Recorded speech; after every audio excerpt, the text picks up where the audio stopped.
आज आपने प्रेस वार्ता बुलाई, इसका मुख्य उद्देश्य क्या है? प्रेस वार्ता एक चुनाव का समय है। दूसरा, कल कोटपुतली में कांग्रेस पार्टी की जो सभा हुई, जिसके अंदर कांग्रेस के प्रदेश प्रभारी रंधावा साहब ने जो बयान दिया है, बहुत ही खेदजनक है। और एक इतने बड़े पद पे रह के पूरे प्रदेश को संभालने वाले आदमी के लिए इस तरह की बातें करना बहुत ही खेदपूर्ण है। इसके लिए कोटपुतली की जनता और पूरे क्षेत्र के और समाजों में बड़ा रोष रहेगा। खासकर यादव समाज में इसका बड़ा रोष है। जो लोग पार्टी तोड़ रहे थे, जो लोग 56 दिन तक कांग्रेस के विधायकों को, सरकार को मजबूर करके होटलों में रोका गया, उन लोगों ने पीठ में छुरा नहीं भोंका। हमने ईमानदारी से सरकार बचाई, लगातार मेहनत करके काम किया। जो षड्यंत्र मेरे खिलाफ हुए, उसमें जिस तरीके का चीज मेरे खिलाफ हुई, उसके बावजूद कहीं पर भी पार्टी के इन लोगों ने कहीं पर भी एक बयान नहीं दिया। मेरे यहाँ जो भी आईटी की सर्च हुई या ईडी ने सर्च की, और उसके बावजूद मैंने ईमानदारी के साथ चुनाव लड़ा। चुनाव हारने के बाद जो मुझे समझ में आया, हमारे साथियों को समझ में आया कि इस पार्टी के अंदर हमारी कोई जगह नहीं है।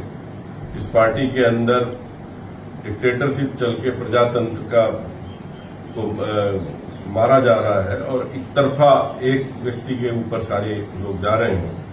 तो हमने वो रास्ता बदला। और उस बात के लिए अगर कोई ये कहता है कि साहब ये पीठ में छुरा मारा है, तो उनको गलतफहमी है। और मैं जिस समाज से आता हूं, हम पीठ में छुरा नहीं मारते। अगर मारना ही है छुरा तो छाती पे मारते, उसी दिन सरकार तोड़ भी देती। क्योंकि हमने ईमानदारी से काम किया और हमेशा पार्टी की ओर जिस दिन ली थी, उस दिन से लेकर के मैंने लगातार पार्टी खड़ी की। जयपुर ग्रामीण से 7 एमएलए चुन के आए। मैं जिलाध्यक्ष था जब। नगर पालिकाएं सारी 25 की 25 बनी। जितनी मेहनत हमने ईमानदारी से की है, जिस भी पार्टी में रहते हैं, सामाजिक उसमें रहते हैं।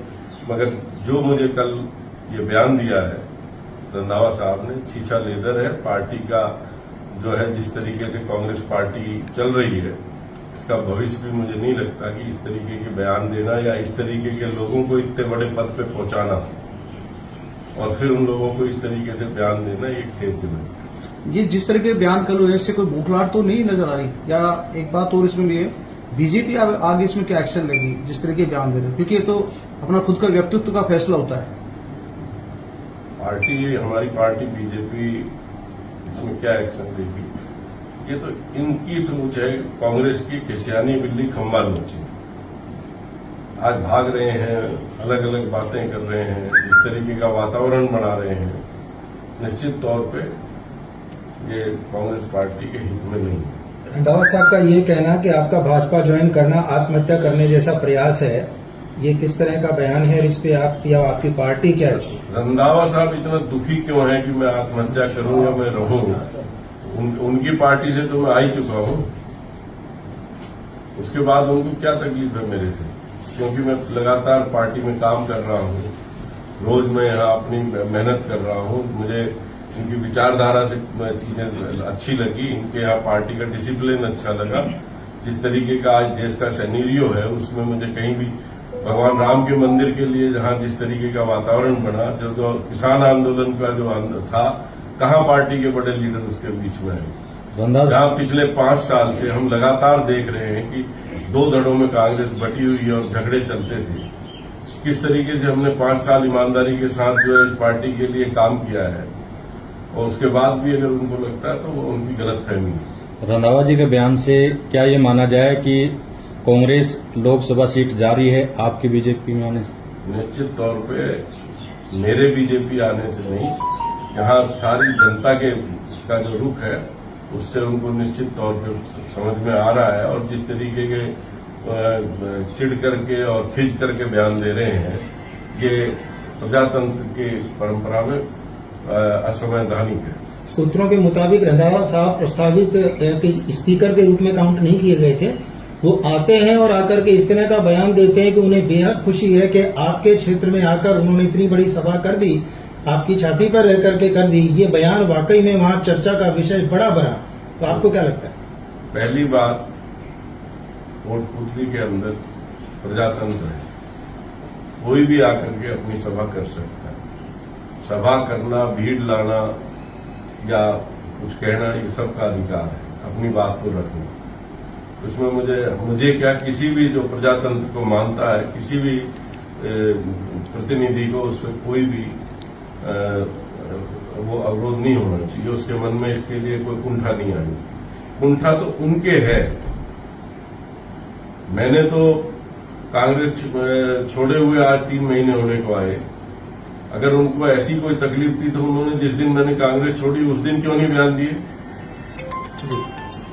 इतना ही उनको था, उनको जिम्मेदारी दी थी संगठन की, और इतना ही उनको था तो कभी उन्होंने बैठा करके सभी लोगों को एक टेबल पे बात की क्या? वो खुद पार्टी बने हुए हैं किसी एक आदमी की। कांग्रेस का जब से इन्होंने यहाँ राजस्थान संभाला, जब से आप सारे देख रहे हो किस तरीके के बयान दिए जाते हैं।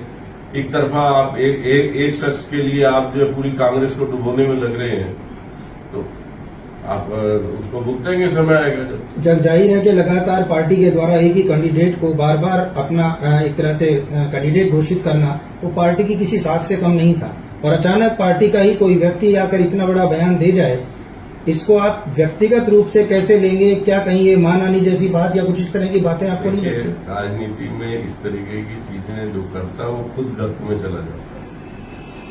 वो खुद पंजाब की राजनीति से कुंठित है और वो भड़ास राजस्थान में आके निकालते। जिक्र भी किया था उन्होंने पंजाब का जिक्र किया था। वो खुद वहां से कुंठित है। वो वहां तो कांग्रेस को सल्टा के आए हैं और अब राजस्थान के अंदर भी कांग्रेस को सल्टाने में लगे हुए। बाबू जी, आपने कांग्रेस में रह के भी बहुत सक्रियता से कार्य किया था और लोगों में ये था राजस्थान में कि दूसरा सीएम जो बनने की दावेदारी करेंगे वो राजेंद्र यादव है, तो उसको लेकर भी क्या कहेंगे? आपको पहले तो गलत फहमी है। मेरा कोई सपना सीएम बनने का नहीं, आपका सपना नहीं, लोगों का ये था। क्या सोचा ये इसमें मैं नहीं जाता हूँ। मैं जहां भी हूँ पार्टी में वहाँ एज ए कार्यकर्ता मैंने शुरू करता हूँ और मेहनत करके अपनी जगह बनती है, और पार्टी जब मान सम्मान देती है उसके लिए जब तक जिस पार्टी में रहा मैं पिछली पार्टी मैंने वहां भी पूरी ईमानदारी के साथ सभी कार्यकर्ताओं को साथ लेकर के जिले के अंदर काम किया। ओबीसी प्रकोष्ठ में उपाध्यक्ष था, पूरे प्रदेश में मैंने ओबीसी को जोड़ा, और आज बीजेपी में आया हूं तो मैं कोई पद के लालच में नहीं आया। जब मैं किसी इस लालच में नहीं आया हूं कि मुझे कोई पद चाहिए। मुझे मेरे क्षेत्र के लिए, मेरे राजस्थान के लिए जो अच्छा करेगी पार्टी, मैं उस पार्टी को सदा सहयोग देता हूँ। आज हमारे ईआरसीपी की योजना जुड़ रही है। हमारे यहाँ जो नए अभी जो जिले बने हैं उनके डेवलपमेंट के लिए जो बात होनी है, हमारे यहाँ आने वाले टाइम में हमारे जिले को रेल से जोड़ने की बात है, तो मैं अपने क्षेत्र की प्राथमिकता को देखते हुए। बाबूजी, अभी भी भाजपा वालों ने आप पे 3 लोकसभा सीटों की दावेदारी दी है आपको, और आप संभाल भी रहे हैं, तो एक विश्वसनीय ही जो होता है उसको इतनी बड़ी जिम्मेदारी दी जाती है, इसके लिए क्या? देखिए, मैं पार्टी को धन्यवाद देता हूं कि उन्होंने मुझे इस काबिल समझा।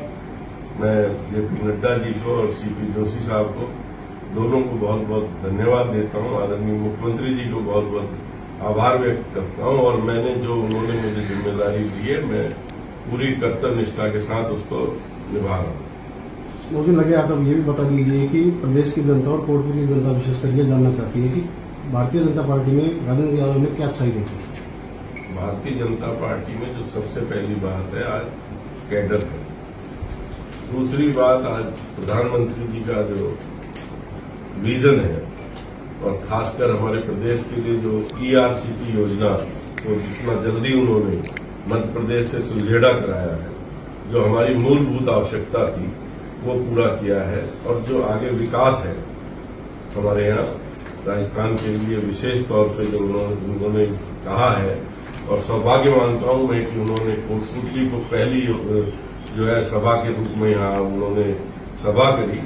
प्रधानमंत्री शायद मेरे हिसाब से कोटपुतली में पहले प्रधानमंत्री जिन्होंने सभा की। ये एक कोटपुतली के लिए और हमारे राजस्थान के लिए एक अच्छा संदेश है। आपकी सक्रियता को देखते हुए भाजपा जो पार्टी है और जो कैंडिडेट है वो कितने मतों से यहाँ से सीट हासिल कर ली देखिए पूरे ये प्रदेश जनता के ऊपर है, मगर हम अच्छे मतों से यहाँ से सीट निकाल रहे हैं।